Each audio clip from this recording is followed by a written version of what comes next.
Hello, everybody. Hello, and welcome to Side Hustle Ideas. I am Bill, the company's expert. Thank you for joining me today. It is the holidays for a lot of places around the world, so a double thank you for joining me today. Yeah, I just sat down, so I have to collect my thoughts. But thank you for being here. I see Amazed is here. Amazed says, greetings. Keenly looking forward to another educative live stream. Well, thank you very much, Amazed. That's very kind of you to say, and I'm going to try and deliver. The title of this episode is The Best Side Hustles to Start and Why Team Building Usually Goes Wrong. This is the 71st episode of Side Hustle Ideas we have done. This is the weekly live stream where it's an interactive Q&A session. So if you're seeing me right now, you should see a chat box somewhere nearby. Get in the chat, ask me questions, let me know your thoughts, react. It's all good. I'm going to be taking questions and stuff.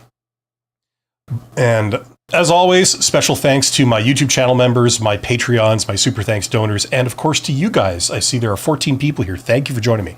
Okay, first we're going to briefly talk about the second question, why team building usually goes wrong. Today we've got a question that's to do with very small business, side hustles, and then we have another question that usually is more to do with big business, putting together teams and stuff like that. Now, this question does apply to startups and small business and stuff like that.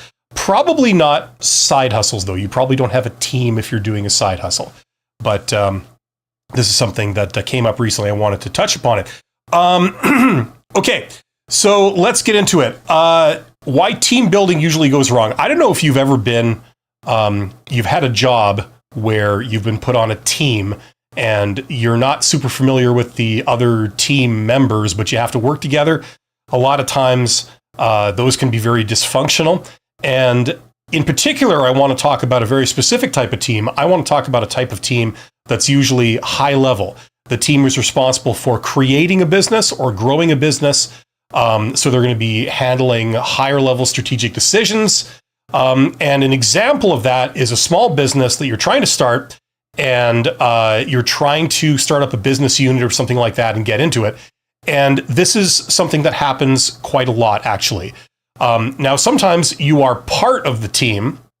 You might be starting a business and you are working with partners or you're working with high-level employees, and you are tasked with creating a team of different people that collectively have the power to get this business off the ground. So to make sales, to create a product or service, to do it in a way that is affordable, where you're not going to run out of money, and you're going to be able to provide something that will not break the bank and will have money coming in relatively soon, so you can become self-sustaining and revenue positive as quickly as possible.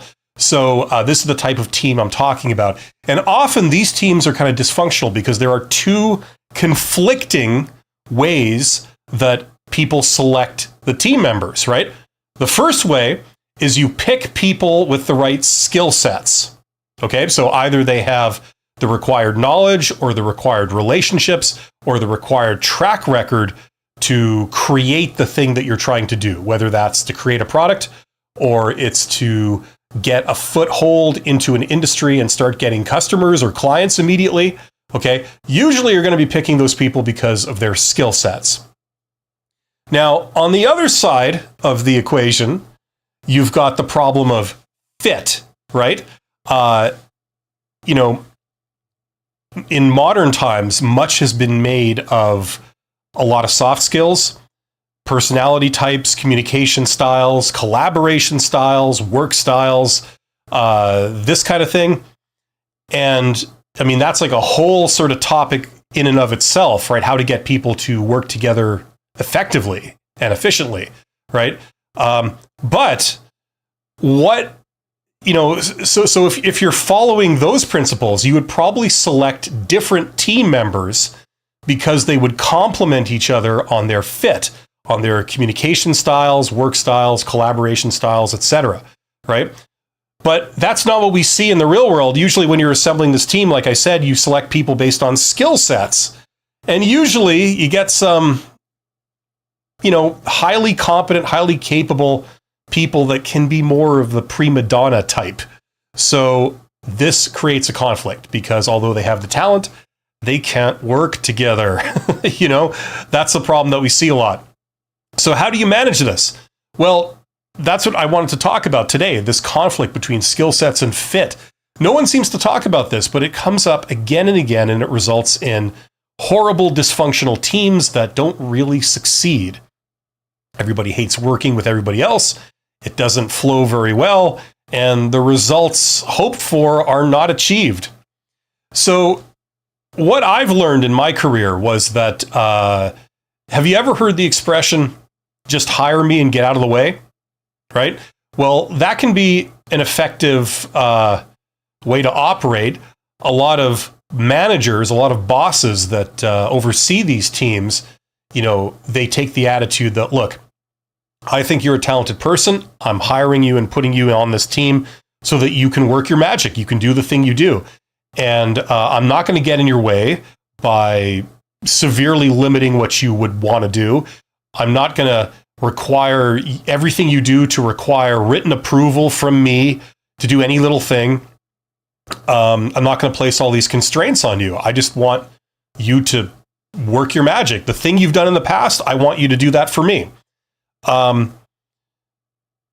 And that can be very effective. The boss sees themselves as a resource so that you say to the employee, look, like if you need anything, let me know. Other than that, I'm expecting you're going to go out and get these results. Just go, get it done. And you can work more or less autonomously. Okay. However, the problem is when you get a collection of these people all on the same team, they probably can't work together. You might have a salesperson type or a relationship person that has all the connections in the industry that can open doors and get your product to be taken seriously, have that credibility, and take advantage of relationships with established institutional customers or something. But they have a different work style from the person that you've hired to create the product. Maybe the person that's creating the product is painfully organized, and very, very has a keen attention to detail. Maybe the salesperson is the opposite. They're highly disorganized. They're kind of flaky, but they're very extroverted. They're very personable. Now trying to get these two people to work together, this is a major, major challenge. Okay. So I'm just looking at my notes here that I wrote for myself the other day just to see what the hell I was going to talk about. But what I have here, it says, therefore, the fit must be addressed by the manager training. And they usually do a poor job. Yes. Yeah. So it's the job of the manager to get these two individuals to try and work together, which can be very, very challenging. They would not normally want to work together at all. They would not be able to work together very effectively, but you've got to sort of coach them. And early on in my career, I had a boss that did that to me and said, like, look, me and another individual, you guys are both awesome. The way you do this is awesome because it gives this result. But you over here, you're awesome because you do it this way and that achieves this other result. And both of these are what I want. So the problem is the two of you are just not getting along. You see the other person's style as a hindrance and as a problem, and you refuse to deal with it. I'm here to tell you that each of your work styles is great at achieving what it is. So you first need to have respect for each other, and then you need to try and make this entity flow, right? So the last thing I want to talk about here is that a big challenge for a lot of bosses is aligning the incentives of a lot of team members. This is how they do executive compensation. It isn't really talked about or done at a lower level. It's where you try and give the incentives for the individuals to be in alignment with what you want for a business. So it encourages these people to behave in such a way that the business gets what it wants, and then everybody's happy. The individuals get rewarded, and the boss gets what they need, right? And in my experience, you got to put a lot of time into this, and it involves thinking through almost every possible way or big way that someone could abuse the incentives, right? That's what the name of the game is. Thinking through all the ways that the rewards could be abused, right? And putting checks and balances there. So anyway, I don't know. That's all I want to say today on this. This is really interesting stuff for me. It's kind of not enough time here to really get into it, but that also, I wanted to get onto more entrepreneurial side hustle type things. But if you are considering doing a business where you align with partners, you go out and you get somebody else to help to do a big part of your business. Maybe you do the operations and they do the sales, something like that. A lot of these principles come into play. There's a huge culture gap between things like operations and sales usually. And getting people from both worlds to work together can be a real challenge. So if you are encountering this, let me know. Otherwise, it's something I'd like to talk about in future, maybe more in a big business context. I see Mickey 9 is here. Mickey 9 says, "Hello, Bill. I hope you have been doing well." I've been doing very well. It's the holiday week, this week, at least for me, but I've made an effort to come in just to do the live streams because I do enjoy doing these. So yeah, we are going to be talking more about job search and stuff later today. So whether you're into the job search thing or whether you're into the whole starting a business thing or doing a side hustle thing, I want to encourage you. This time of the year, it can be very emotionally charged for a lot of people for various reasons. And, it's all good. There's ups and downs in life and, it's all good. If you are improving yourself, you keep this up, you might actually get good at something really quickly. So way to go. Okay, let's move on to the main topic of this episode. Do I have any kind of timer here? Yes, we're 12 minutes in, so that's not too bad. Okay, so the main topic of this episode is called The Best Side Hustles to Start. Okay, so we're going to talk about that. So if you are looking to tack on just something you do kind of part-time that adds like an income stream, this might be of interest to you.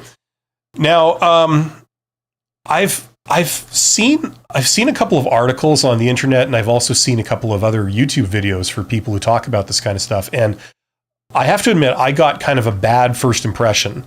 My impression of some of the videos and the articles that I saw were people just sort of, it's almost like they're opening, like in the old days, opening the yellow pages and going through the different types of business and basically saying, well, you could do this, or you could do this, or you could do this. It's like, yeah, that's kind of self-evident. But which should I pick? And instead of just saying I could do it, how do I actually get it off the ground? There's a lot of people that will talk about how to do the operations side of those businesses. They'll say you can start up an e-store, or you can, start up a business where you do tutoring. Yes. Now, for a lot of people, especially introverts, especially technical type people that have skills in different areas, that's not the real challenge. The real challenge is, okay, I set up my e-store. How do I get people to come to it and want to buy my products? That's the big challenge. If I knew the answer to that, then all of this would be easy, right? So that's why on this channel, when I talk about side hustles and entrepreneurship, I'd like to think I take this discussion a bit deeper. It's not just about listing stuff you could possibly do. It's the question that the challenge that most people are going to have is like, yeah, I could do that, but how do I sell it successfully? And how do I do it in such a way that it makes sense? Because I don't want to work for 3 months just to make one sale, especially if it doesn't ramp up like exponentially after that. That's the real challenge. So that's what I wanted to try and address today now. Okay, how should I do this? Let's see. Maybe the way to start is to talk about some popular things that have been mentioned before by a lot of people on the internet. These are options that you could do, but I want to see if I can go deeper into them. Okay, let's see. Here's some options that I just sort of scratched out, on some rough notes here. Let's see. Okay, so selling old stuff, right? Creating a store or a channel, whatever you call it, on eBay and selling old stuff. So if you have like a big pile of junk, okay? Now what a lot of people might be tempted to do is say, okay, here's like a big pile of junk. I'll let you have all of it for $50, right? But you never know. There might be some stuff in that junk that if you categorized it, classified it, took photos of it, and put it on the internet, maybe it's some old product that's obsolete now. But unbeknownst to you, there's somebody halfway around the world that has embarked on a quest to find that particular product because it has some special significance or purpose or use for them. And they're not looking for like a big pile of junk. They're looking for that specific product by name. So if you can create a separate listing for that particular product that was in the big pile of junk, maybe some old computer component or automotive component or, something like this, some old obsolete novelty telephone or something, something that someone may be specifically looking for. That's the business model. You can create stores on eBay, you could create stores on Etsy to sell any number of products or services, anything you could dream up. That has been talked about a lot in these circles, okay? That's one option. Like drop shipping is kind of a extension of that, where you're not creating the products, you're not even really selling the products directly, you're promoting the products that somebody else is selling, right? So that's something that's also been talked about a lot, right? Now, yes, you could do that, but the big challenge is, how do you get a lot of people to come to whatever place you're promoting these products and sell them, right? So we're going to talk about that in a second. Other things that are commonly talked about, virtual assistant type stuff.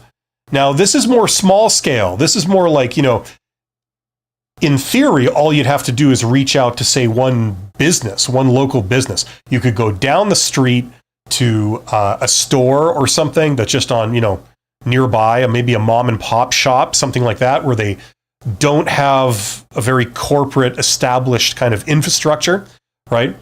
And say like, look, I could do this for you. I could essentially be the person that books all the appointments, interfaces with all the customers, creates the schedules and coordinates, whatever your business does when it comes to customers, say, meetings, telephone calls, appointments, think of like a garage or something like that, where you have the people that fix the cars, the mechanics or whatever, technicians, and then you also have people that work in the office that schedule appointments, that place a lot of phone calls to customers and say when your vehicle is going to be ready and, what openings we have in the schedule if you want to book an appointment or, that kind of stuff. So those service tasks, you can offload those from some businesses and be a virtual assistant, right?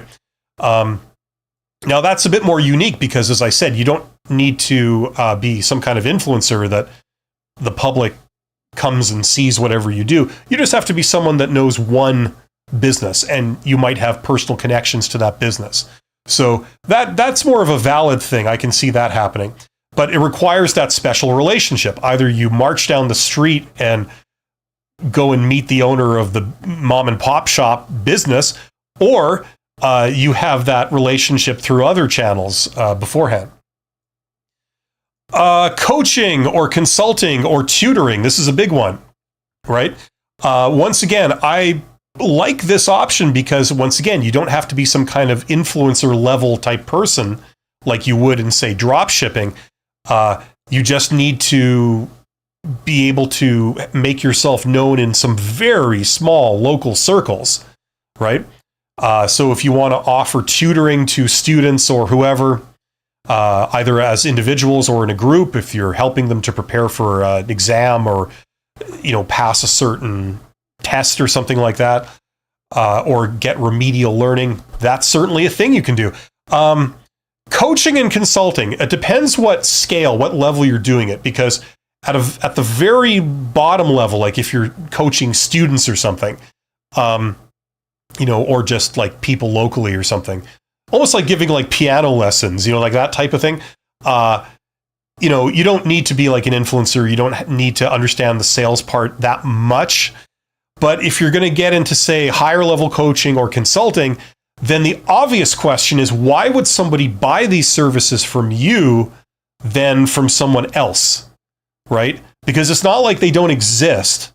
If you're offering to help people with math, or, how to buy a house, or, like whatever it is that you know how to do, why would they get them from you instead of a mathematics professor or a real estate agent? You know what I mean? That's the big question that you have to have an answer for. How to convince people you're an authority. Okay.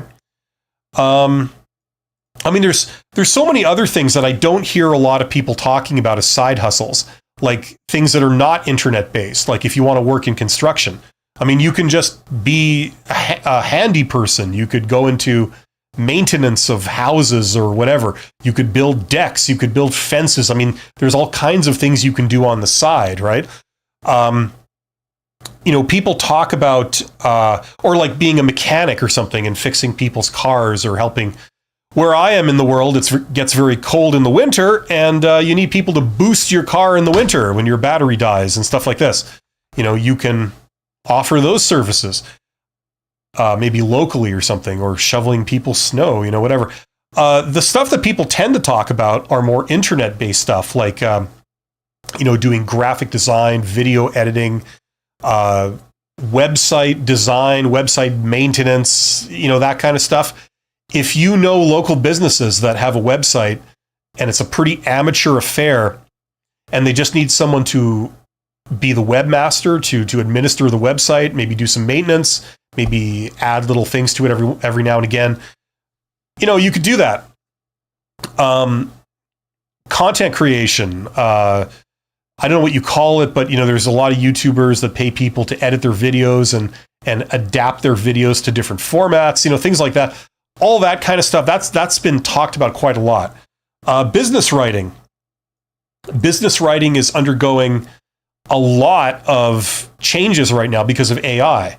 Now, AI is an incredibly useful tool, but it is not the be-all, end-all, certainly not yet.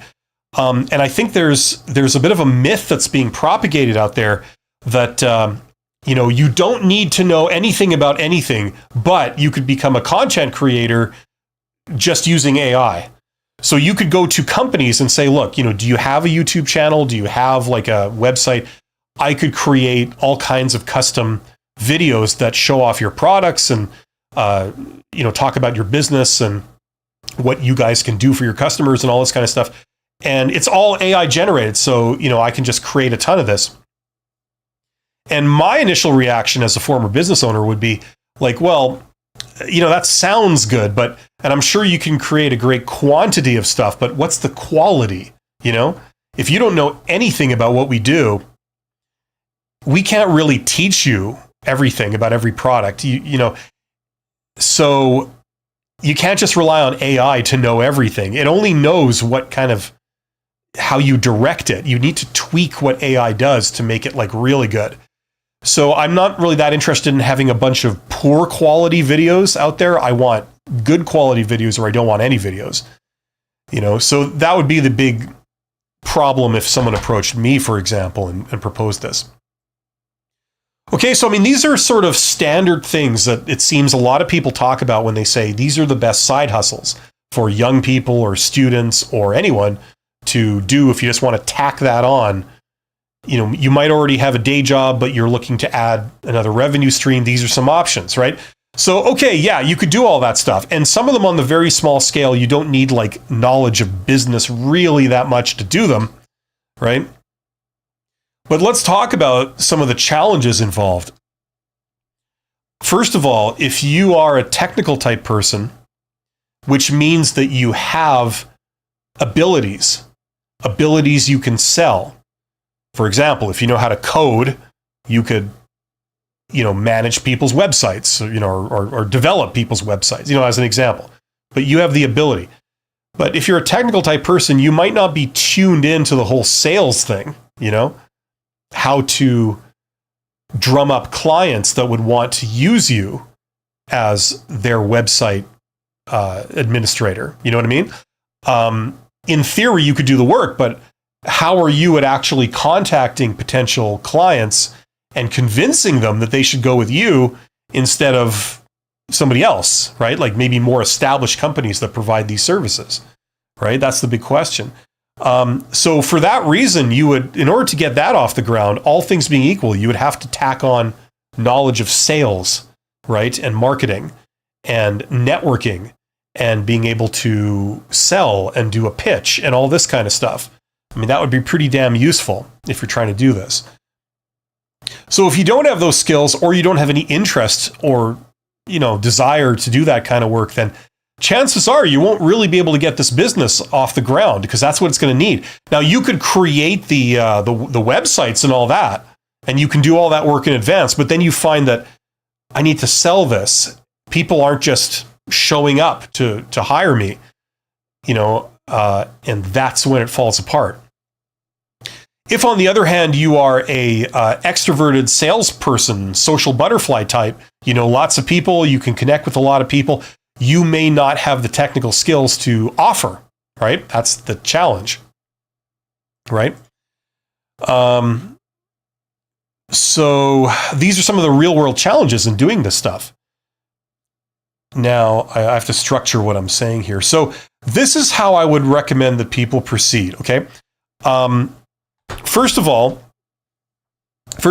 start by examining what your interests are, and then start by looking at what your abilities are, your capabilities. So if you have some knowledge that other people would like, or you have some ability that other people could use, think of who could possibly want that and what form that would take. There are probably many, many different forms of it, okay? Like, for example, let's say you love to cook and you know how to cook very delicious food. And you're thinking, like, is there a side hustle I could do? So you start by thinking, okay, something food related where I cook. What form would that take? Well, when you think about it, that starts to split off into all kinds of possibilities. You could, first of all, the most obvious thing for me is you could have like a YouTube channel where you talk about how to make different types of food, and then you monetize it and you go from there. Or you could sell your recipes, right?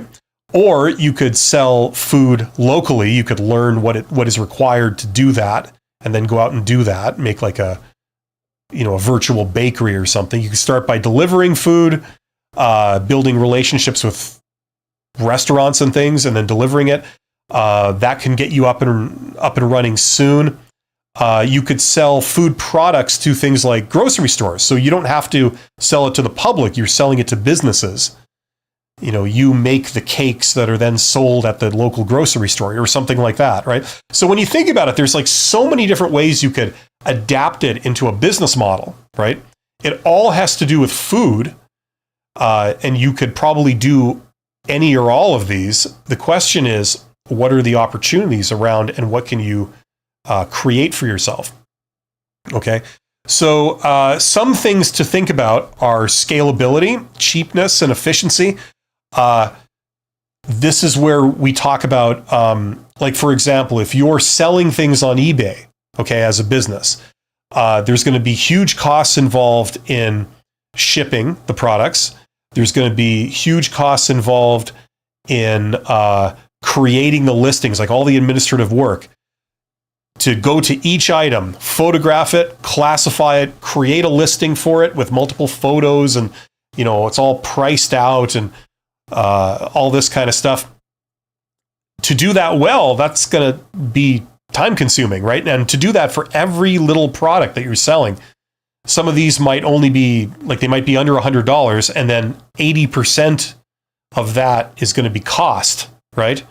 So if you sell it for $100, it costs you $80 to have done all this work and then shipped it out. So you make a profit of $20, 20%, right? So, the efficiency and the cost structure of these things matters. If you're selling virtual products like a course, there's much less cost per unit, right? Because if you sell one, you can sell 100, right? Now you might have to support them in some way, but it's more efficient because it's virtual. But these are things you'd have to think about in advance. In order to make e-stores and stuff worthwhile, you have to sell a large volume of stuff, right? You know what I mean? So you have to think through some of these details. Now, I'd like to end with kind of a big lesson here that I would say. What I noticed some other people do when they write articles about this stuff, or they give talks about this, or they make YouTube videos about it, or other videos, is they like to quote you statistics. They like to sort of sell you on the industry. Okay, this is a classic blunder where they say, like, you should consider getting into retail because last year in your country, the retail business netted, $50 billion or something. It's a $50 billion industry. Therefore, it makes money. Therefore, you can make money. And that's false. Yes, there are a lot of people in retail that are making money. A lot of them are the huge players like Walmart or some of the big clothing chains or whatever. Does that necessarily mean that you can come in and make money? No, it doesn't. So beware of that argument.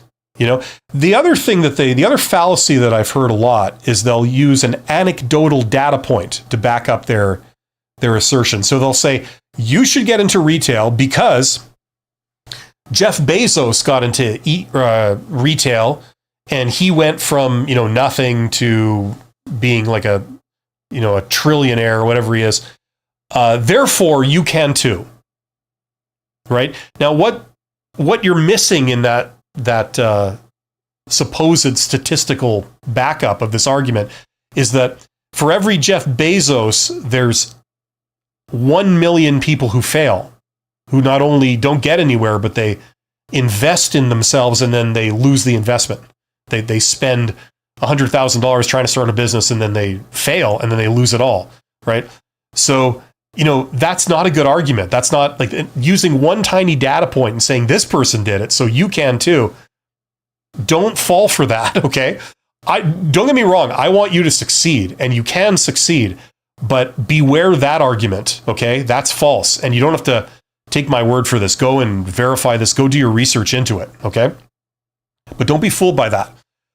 Look at actual statistics, if you want to look at statistics, that talk about what you can expect, what the average person can expect. Do most people try it, succeed? Or do most people try it, fail miserably, but one person becomes a billionaire? Look into that stuff. Don't be fooled by these really cheap amateur arguments that will try and convince you of everything. Okay? It's not what you could do. It's how you would do it and what to expect. Okay? So that's what I want to leave you with. There are many, many things you can do. Start by thinking of what your interests are and what your capabilities and abilities are, and start with that, and then go outward into how you could monetize that. There are usually many, many options. A lot of times there's a lot of options that you were not aware of how you could take that thing and do it, but yet also make money. Many ways of doing that. Okay, I'd like to open it up to you guys. I see there's 19 people here that have not been turned off yet by my interminable, flat, prose style or speech style. So that's awesome. So thank you for being here. Get in the chat. Let me know what you're wondering about. Let me know what you think. Let me know if you have any questions about any of this stuff, and we can get into it. Mickey9 says, I'm glad to hear you're doing well. Have a happy holiday. Well, thank you, Mickey9, and same to you. Same to everybody watching this. Like I said earlier, it can be a challenging time of the year for a lot of people for a lot of different reasons. It almost seems like everybody's mood is sort of amplified. So if you're feeling pretty good about things, that's amplified. If you're feeling not so great about things, that's amplified. I hope that if you're watching this, wherever you are, don't feel discouraged. If you don't happen to be in a great place right now, just remember, these things are temporary and life kind of goes like this, right? It invariably goes down for everyone, but it's usually more or less temporary. And you just wait a little while and it'll be looking up before you know it. You just got to get through it, right? Do the best you can. That's all you can do. And it will get better. Farzana says, happy holidays. Same to you. Same to you.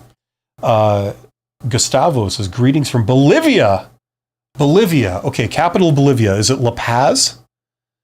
I think. I'm pretty rusty on some of those countries. I used to know all the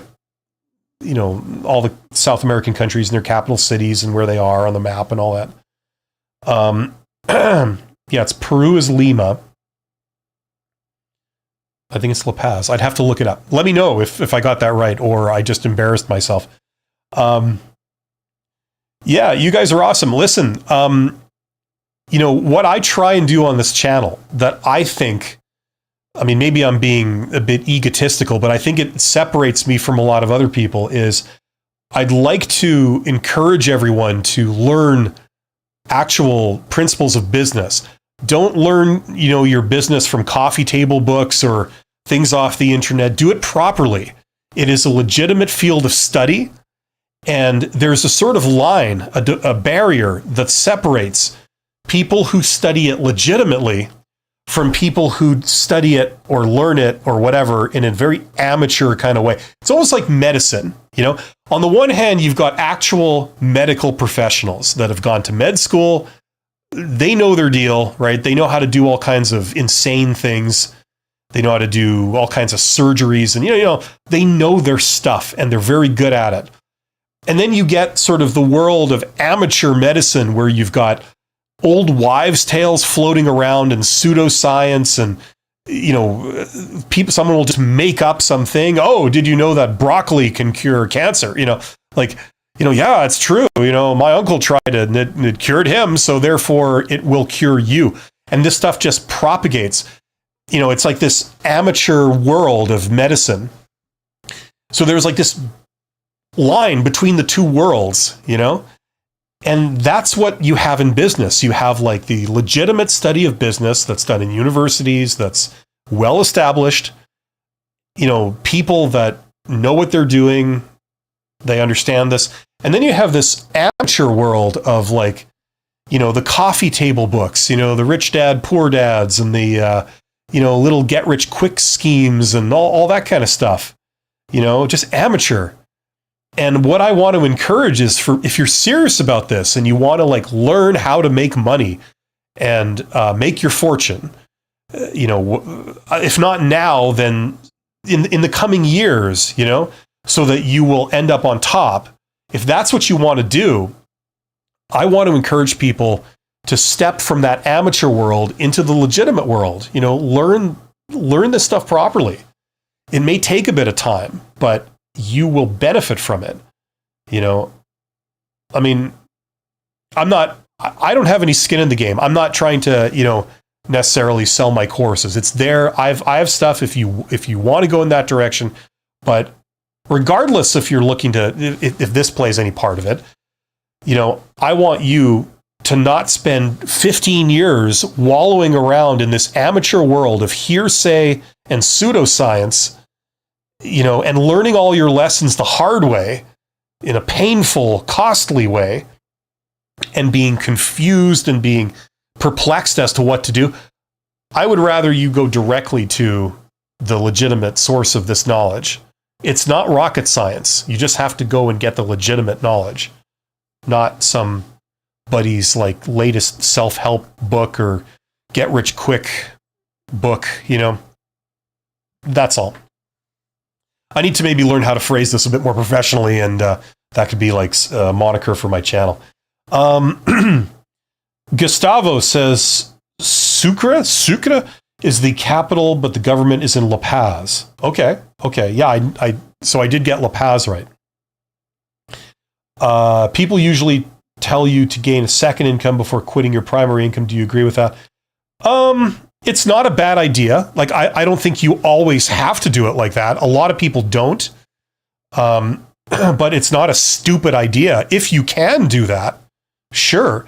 In a perfect world, what I would encourage everyone to do is, it's all about balance, like in your life, right? If you have a day job, if you have a career, and maybe you also have a family, or maybe you also have hobbies and interests, right? It's a matter of balance. And personally, what I think is that for some people, like, look, everybody has their own destiny or whatever you want to call it. Like, some people are cut out for having running their own business, having a sort of creative vision of what they could do, what value they could provide for the world, and then they sell it. And the world says, yes, I want that. And I will pay for it because I want that. I think that's really cool. Some people have that vision. Other people don't. Other people are happy working as employees their entire life. And that's fine. Absolutely nothing wrong with it.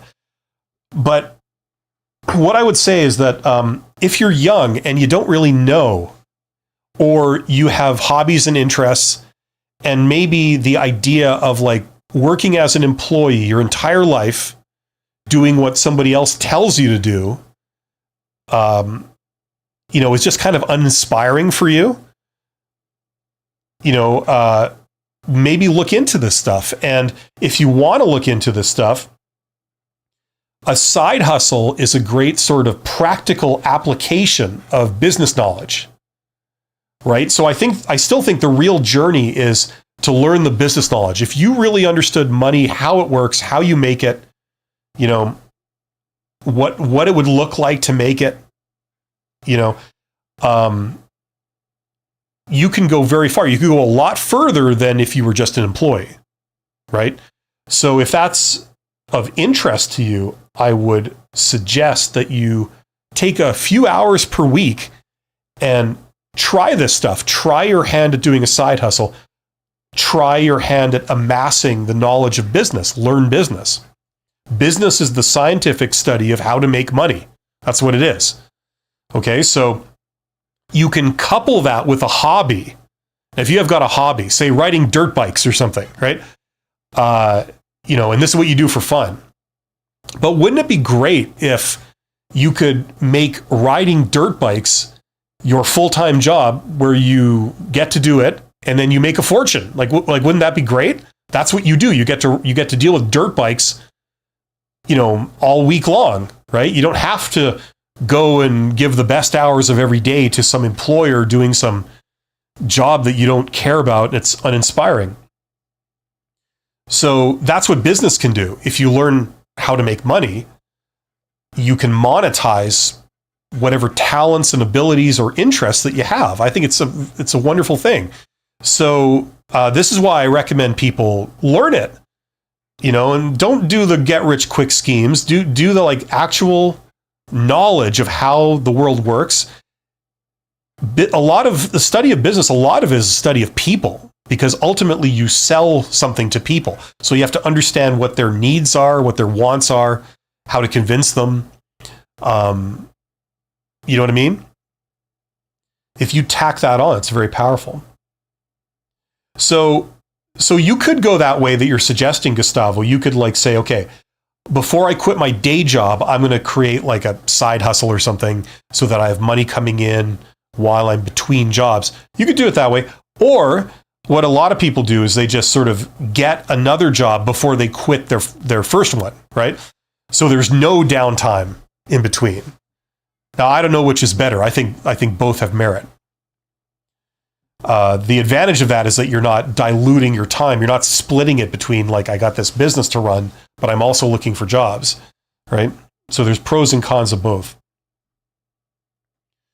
But that's a great suggestion. If you are just joining us, get in the chat. Let me know what you think. Let me know what you're wondering about. Let me know what you're struggling with when it comes to side hustles, businesses, how to make money, all that kind of stuff. I will do my best to help you out. While I'm waiting for the next chat to show up in the chat box, check out that course if you are wanting to learn business. That's my sort of thing that I put together, which is basically repackaging an entire MBA program, okay, where you learn it from books. You learn it from the same textbooks that they teach from in places like Harvard Business School. The difference is that you can order those same books that they use in Harvard Business School off Amazon. You just need to know what the book is, right? So what my program is that you get like a reading list. Here's the links to all those books. You can go and order them. You can order them wherever you want. You can get them brand new and pay a lot of money, or you can get them used and, pay like $5 each kind of thing. And then I provide a bunch of videos and I guide you through the entire program. And you have the option of sort of doing it very, very quickly, just like skimming everything and getting a very quick overview of how everything works. Or if you wanted to, you could really go in depth, and it could take you, if you really wanted to do it in depth, it could take you like up to 2 years if you're doing it part-time. And, but you get the same result as if you'd taken a 2-year MBA from a university. You come out with the same knowledge and the same abilities, right? So that's what I put together. It's $100, not 100,000. It's 100. I learned that some people think that it's 100,000. It's not 100,000. It's 100. Okay, it's a very small amount of money, right? So anyway, if that's of any use to you, check that out. There's a link in the description under this live stream where you can access the course. And also I've got a video explaining it in great detail so you know exactly how it works before you pull the trigger on it. Okay, get in the chat. There's 24 people here. Let me know what your questions are, because I've covered the topics that I was going to cover today. First, we talked about why team building usually goes wrong. It's more of a big business type topic. And then we talked about the best side hustles to start. So I went into kind of a bit of a scattered thing talking about that. There's many options that a lot of people have already talked about.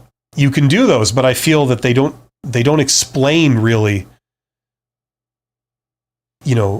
what it would take to get those off the ground. A lot of times I just say, well, you could do this, or you could do this, or you could do this. Yeah, you can, but you're not mentioning the real challenge of whether that's going to work or not. I think that's what people are probably interested in hearing.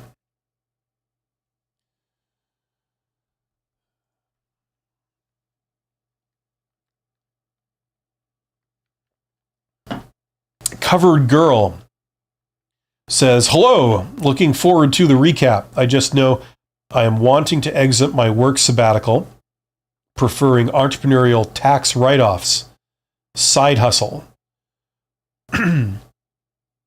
Okay.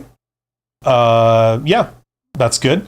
You have an interesting writing style with the 3 dots. Is the 3 dots called an ellipsis? I think that's what it's called. Love the idea of the best ones from you. Always authentic knowledge shared. Well, thank you very much. That's very flattering.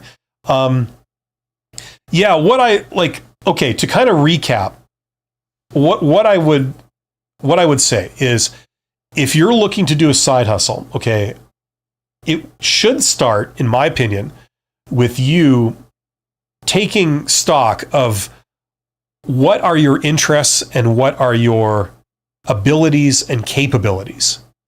Okay, so for example, if you know certain things, you know how to do math, right? Like this was the idea of, being a tutor or something like that.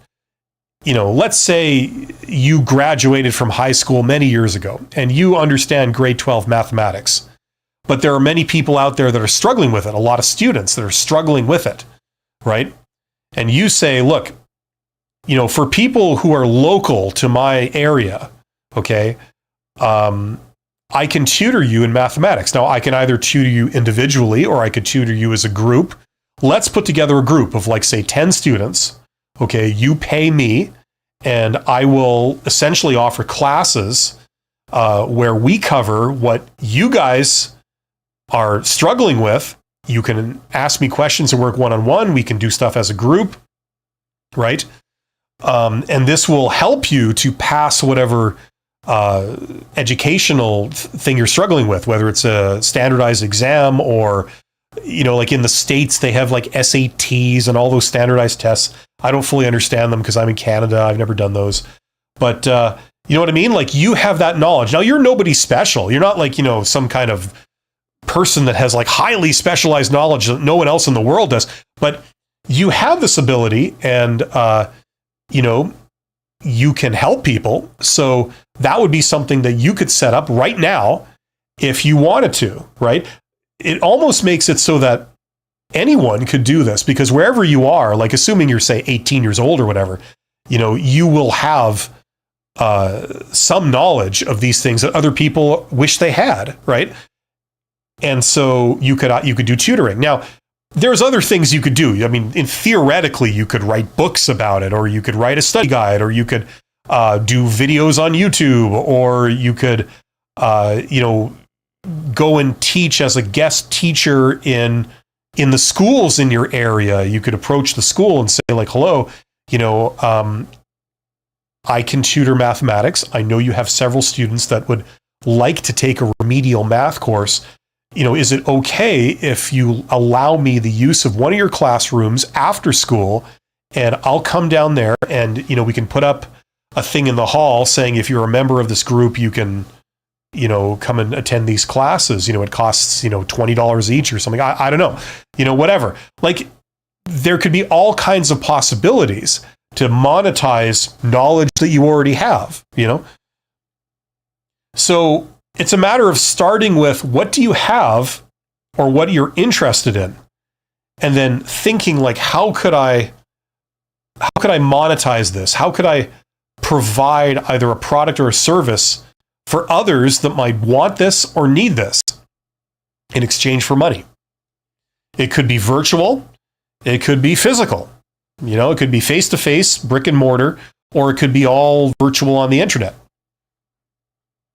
There are pros and cons of both, right? The internet is easier usually, but there's a lot more competition. It's a lot harder to get discovered, right?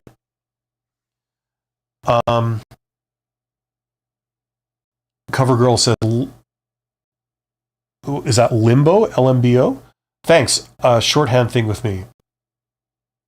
I see. Got it. Okay. Good. Covered Girl, I can tell that you are the type of person that uses the very informal writing, yo. So no, that's good. That's good. Hopefully you're getting something out of that. But yeah, I mean, these are all kinds of possibilities. That's how I would suggest people start with it. And if you're a more introverted type, I would recommend that you don't just jump automatically to doing things online always. There are real opportunities out there, and like locally, wherever you are, to sell to people by doing very simple, easy things like putting up signs and having one conversation with the right person, and then all of a sudden, like, you get your business off the ground. You know what I mean? That I would encourage also, like, if you're an introvert type, to shine. You don't. A lot of the stuff that extroverts know and the extroverts do that get them places because they can network and they can connect with people, they really aren't as hard to do or as inaccessible as sometimes it seems. This is what I've learned in my life. That's like the story of my life. Once you learn how to talk to somebody, once you learn how to persuade somebody, once you learn how to connect with somebody, And all of those are actually very simple things that you can learn, just like a step-by-step thing, and then you practice it. You know what I mean? You can open up so many doors for yourself. So there's a lot of stuff in there too, like depending if you want to go there or not. There's also that element. Toggle back and forth for sure. This forum doesn't call for formal writing. Yes. No, it doesn't, but I'll give you, listen, I get it. It's the internet. I'm old. I get it. But communication, if people don't understand what you're saying, that can be a problem, right? The other thing is that people can understand what you're saying, but if you're writing it in an overly informal way, it's communicating things about you, okay? Now, if somebody sent a note and they misspelled every second word in it, okay? What would that suggest to you? Like we're not using internet abbreviations. We're just plain misspelled, right? What does that say to you? Okay. Now let's pretend this is a person you don't know. It's not like your best friend is texting you. This is like someone you don't know. And let's say you're talking about some kind of business thing. Okay. What could you infer from that person's note? They misspelled every second word. That could mean either they don't understand the language like that you're communicating in, or it could be that they're just going so fast they don't care about accuracy, or they don't understand how to use things like spell checkers, grammar checkers. That just doesn't enter into their mind. Or it means that they're signaling that they don't believe that proper communication, formal communication, is important, right? They could be signaling any of those things or more, right? Now, are those good? Like, let's say you're trying to make a first impression with somebody you're reaching out to, right? Will that make a good first impression? All things being equal, it won't. Okay, so sometimes it's good to level up some of that stuff. Now, here's some, I don't know if you call this a life lesson. Maybe that's too egotistical, but this is what I've learned over the course of my life. When I was younger, I would say, hands down, that's BS. I write the way I want. I'm cool. I can write, this stuff, and, it avoids the negative connotations of writing properly. I don't want to seem like some formal stuffed shirt, that kind of thing. So, okay, it's kind of this rebellious attitude, and it makes you feel pretty tall and pretty proud of yourself. But what you don't realize is that the perspective of most people on the other end, if they're older than, say, 21 years old, is they now think that you're amateur and that you're dumb and that you're uneducated and you don't know what you're talking about. That's just what they will assume from it. That's just the effect that has. It sucks that it has that effect, but it has that effect. So I've learned that, like, okay, you can save that stuff for, talking to your friends or whatever. But if this is any kind of formal or semi-formal thing, you're reaching out to people you don't know, right? You don't know what they think of stuff or what attitudes they hold. It's a good idea, if you want to get further, to just clean it up a little bit, make it more clear, make it more formal. Not like super formal, like you're like talking in legalese or something, but just eliminate spelling errors and actually pay attention to punctuation, stuff like that. That gives a good impression to people across the board. Cover girl, I'm not picking on you. I'm just taking this opportunity to share something I've learned. I think you're awesome. Just keep on being awesome, okay? Cover girl says, please forgive my vernacular. Fast as all. Text limit here. Question. Would you recommend publishing a book and using it as a launch pad for the side hustle concept? For some people, that could make a lot of sense.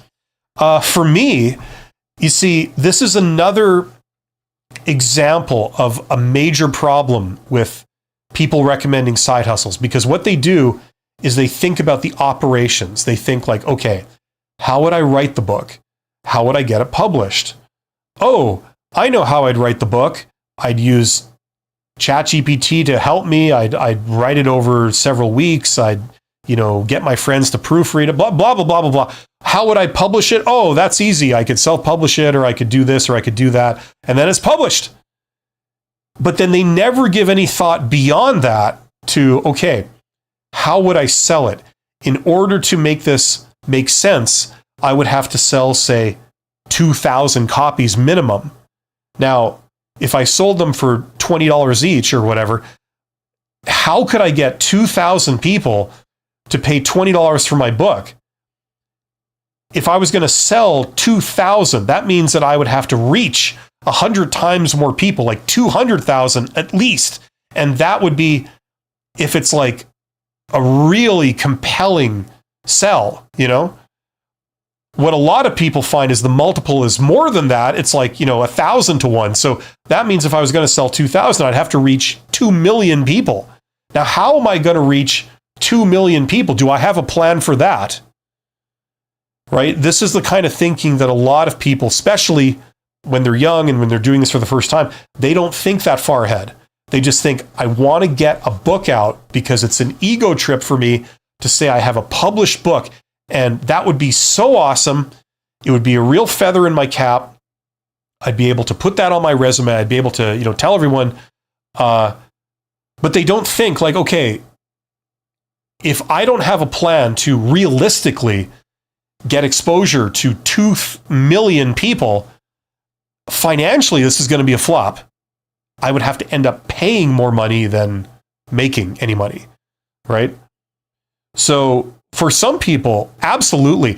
I did a live stream with, what's her face? Madeline Mann, the self-made millennial, like a couple of weeks ago.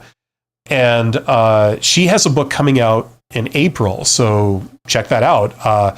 I guess she's packaging a lot of her advice and wisdom and all this and her knowledge, extensive knowledge of being a recruiter and how recruiters think and, how to give them what they're looking for so that they will hire you. That's presumably what it's about.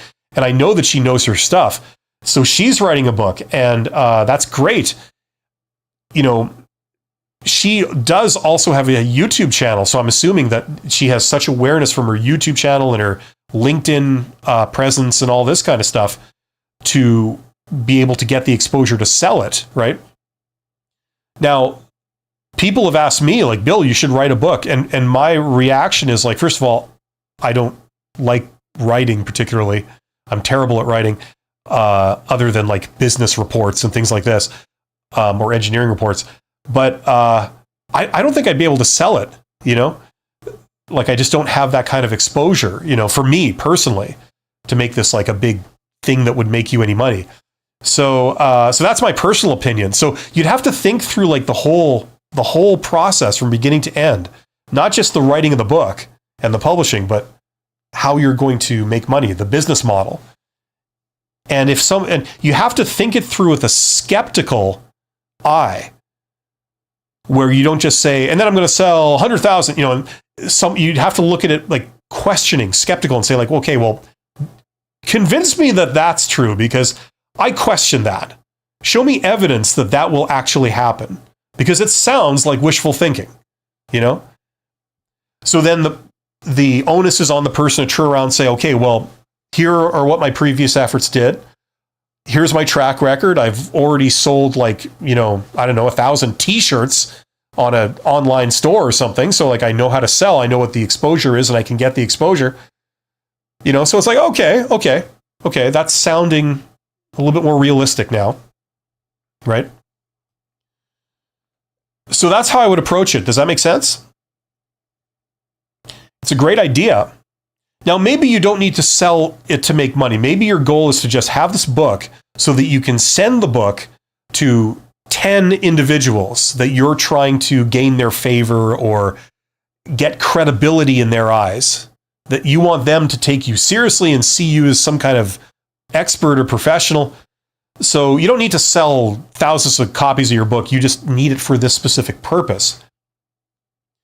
Once again, I would look at that plan with a skeptical eye, make sure it makes sense, or else all of this effort will be wasted. You know what I mean? But as long as you think through the details from the beginning to the end, and provide backup and evidence so that you could convince someone else that you don't know, that would be the litmus test. Then I'd say go ahead with it. If you have a particular talent for writing and you want to get a launch pad into that world, that could be another legitimate reason to do it too, but you would have to think through from the beginning to the end. Cover Girl says, I hope you and everyone here can forgive me. I'm listening, engaging while multitasking out at market. It's all good, Cover Girl. Don't worry. You're awesome. I have very articulate communication skills, just here, not as much. Yeah, gotcha. Makes sense. It's almost like texting, so we do that. But that can be the double-edged sword of texting. And as like a business guy, I've fallen into that trap where the convention is to be more informal. And so you go, okay, when in Rome, if I'm texting people, I won't write it like a lawyer would write a business letter or something. I'll text, but then you get burned. And I've been in that situation a couple times. Covered Girl says, thank you. Certainly lead generation, very detailed, great advice. Back to shopping now. Forgive my typing. Yeah, there are 16 people here. Get in the chat if you would like me to continue. Actually, no, I still have an hour. I have an hour. I'm back in 1 hour to do another live stream I do called Honest HR Nitrous, where we talk about, hiring and careers and stuff, but from the perspective of like what actually goes on in the real world. Like, forget about the theory of how this stuff is supposed to work. What's the ugly truth? The ugly truth is that, people are stupid, people are lazy, people won't help you or tell you what the deal is because it's more effort required on their part. We talk about that stuff, why we see things done that are actually done and what it means. So if you are interested in that, join me in just under an hour on a new live stream where we're going to be talking about that. That's scheduled for later today. In the meantime, if you have any questions about business, side hustles, SMEs, entrepreneurship, anything like that, get in the chat now. I will take a couple more questions if people have them. If you don't, I will be back next week at the same time with another edition of Side Hustle Ideas. We've done 71 of these so far, so that's something. This is the stuff I'd like to talk about, to be honest with you. This is more of my core competency than hiring and getting a job. Hiring and getting a job is like we were talking about that earlier. You have to learn it to be in the business world, to have a job. You have to learn how to get a job, right? So I learned the hard way or accidentally, where I ended up doing some teaching just on the side for just a lark, first in a community college and then in a university in my hometown. And I noticed that, my students were really interested when I would talk about things like how to answer certain job interview questions.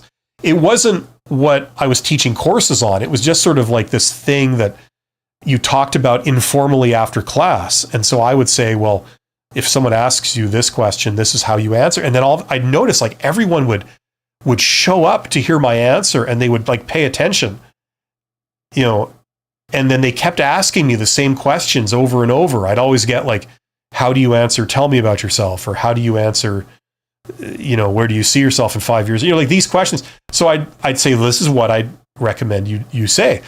And I got so tired of being asked these questions over and over again that I decided, I'm going to make a video of me just answering this. And then I don't have to repeat myself anymore.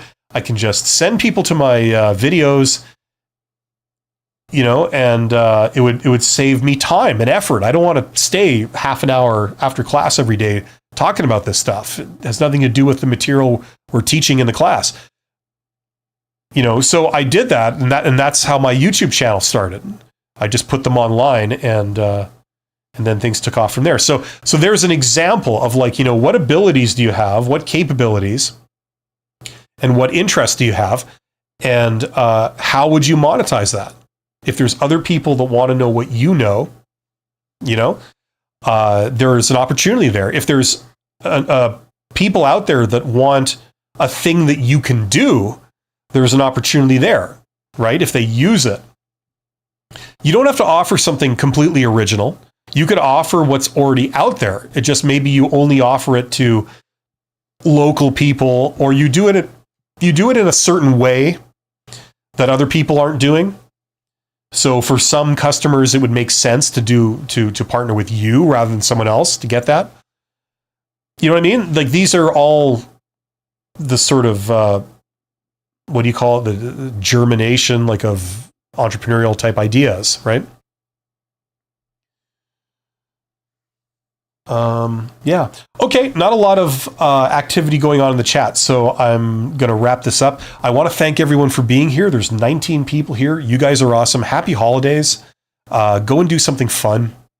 Regardless of what's going on in your life right now, go do something fun. Try and, if you're not in a great place, do something fun. Take care of your mental health.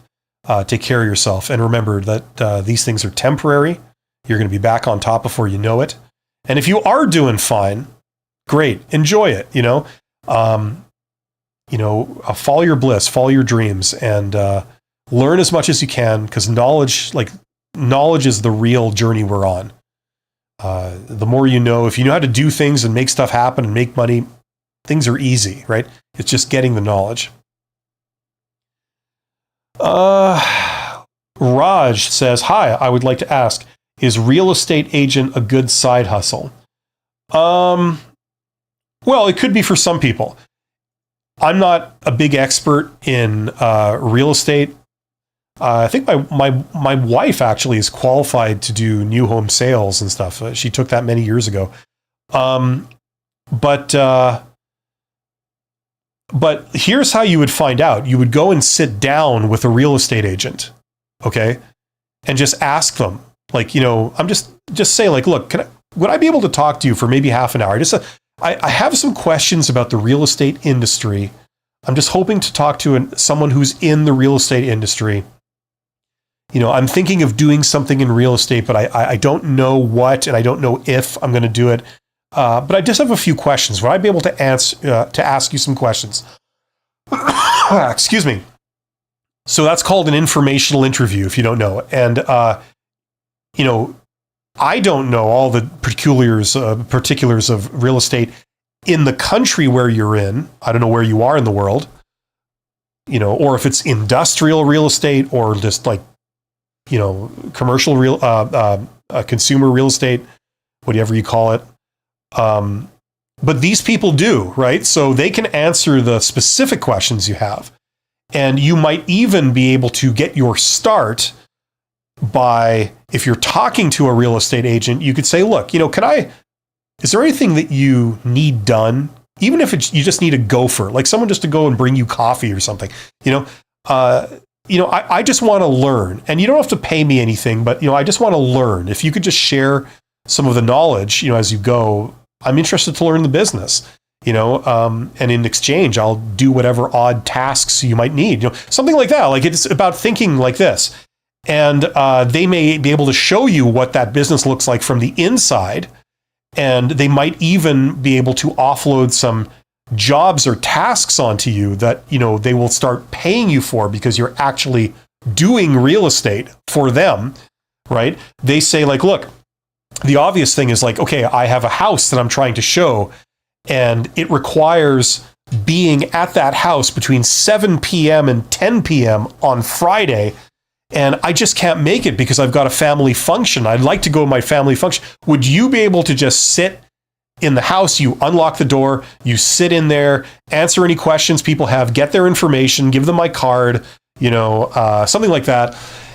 And could you do that for me? And in exchange, I'll pay you, I don't know, $50, something like that. And you know what I mean? Like you can get your foot in the door like that. So you start by talking to people and just saying, I'd just like to learn. Is there anything I can help you with. If you just need some odd jobs, I just want to learn and get your foot in the door that way. And then you're on the inside of that business, seeing how it works, gaining experience, gaining skills, getting ideas, and it'll just go from there. You know what I mean? And it's something that won't be a full-time thing, certainly in the beginning. So that might be an idea. So, okay, Raj says you're in Canada. Okay, great. Yeah, so I mean, everything I've said applies, right? So I know for certain things you need licenses. I don't know how it works, but I mean, you can find that stuff out pretty easily. And the licenses are not that hard to get. It's not like you have to go to school for 10 years full time or anything. They're like just little certificate things.